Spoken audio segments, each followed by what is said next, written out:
ಯಾರು ಹೇಳ್ಕೊಟ್ರು? ನಾಳೆ ಕತ್ಕೊಂಡಿದ್ದು. ಯಾರು? ನಾಳೆ ಕತ್ಕೊಂಡಿದ್ದು. ನೀನೇ ಕಲ್ತ್ಕೊಂಡಿದ್ದ? ಗುಡ್. ಇನ್ನೇನು ಬಿಡಿಸು.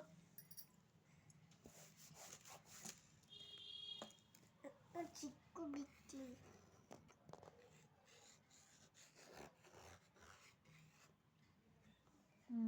ಗುಡ್.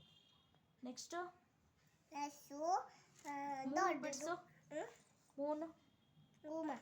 ಮೂನ್. ಚಂದ್ರ.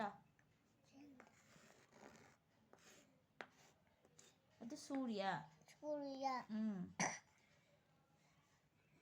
ಚಂದ್ರನ್ ಬಿಡಿಸು. ಚಂದ್ರನ ಗೊತ್ತಿಲ್ಲ. ನೆನೆ ಬಿಡಿಸಿದ್ದಲ್ಲ. ಯಾರು? ನೀನೇ ಬಿಡಿಸಿದ್ದೆ ನೆನೆ. ಅರ್ಧ ಚಂದ್ರ.